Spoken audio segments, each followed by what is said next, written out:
One of the struggles I've had with my relationship with God since losing my husband has not been anger.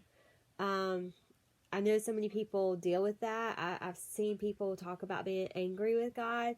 I haven't really had that feeling.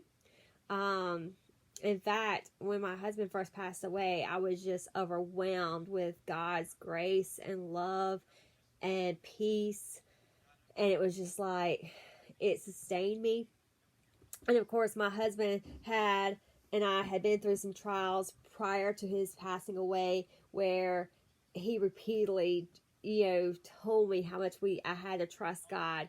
And so I didn't really have this anger at God because I did have this trust. I did have this peace that even though I didn't understand it, even though I was crushed and heartbroken, I had this peace that God was with me. God was taking care of me. And even though I hated what I was feeling and what I was experiencing, I wasn't angry at God about that. But that being said, it doesn't mean I didn't experience, and maybe even at times still experience, trials with my walk with God.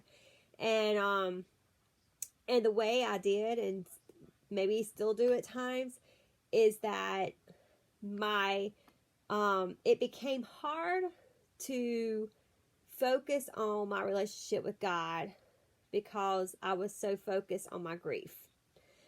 Throughout my life, God has been, and He's supposed to be first and foremost. He's supposed to be priority. We're to seek Him. We're to hunger for Him. We're to thirst for Him. We're to long for Him. We're to hunger for Him. And God had put that in my heart. Since I was young, He had impressed upon me to seek for Him, to hunger for Him, to thirst for Him. And I did. But then, fast forward to losing my husband, and it's like every time I go to prayer, I want to hunger for God. I want to call for Him. I want to seek Him. But all I can pray is, God, I'm hurt. God, I'm broken. God, I can't deal with this. And so my prayers just became, more about me, more about what I was feeling, more about what I wanted, more about, and I knew, at times I would pray, and I did pray this because I knew I needed a hunger for Him, and I would pray, God, help me to want You. Help me to seek You. Because I knew I needed Him. And not just to focus on my grief or my hurt. And even with things like heaven, used to, I would hunger to be in God's presence. To, that I would long for the day that I could see Jesus. But suddenly I was longing for the day I could see my husband. And I didn't like that feeling. I mean, I think it's fine to say, even before losing my husband, I've lost my dad, I've lost grandparents, I've lost uncles and, different relatives. And it's like, I can say I look forward to the day I get to see them again. But I longed to see my Savior. But after losing my husband, it was like that longing to see my Savior, it just wasn't first. And Jesus has got to be first.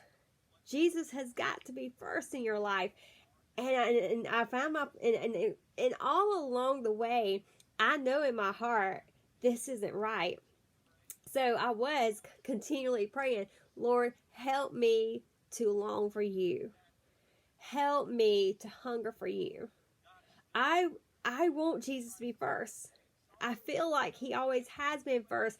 But in those first months after losing my husband, it was like, oh, it is so hard for Jesus to be first because my grief, my loss, all of that is really pushed its way up to number one in my life.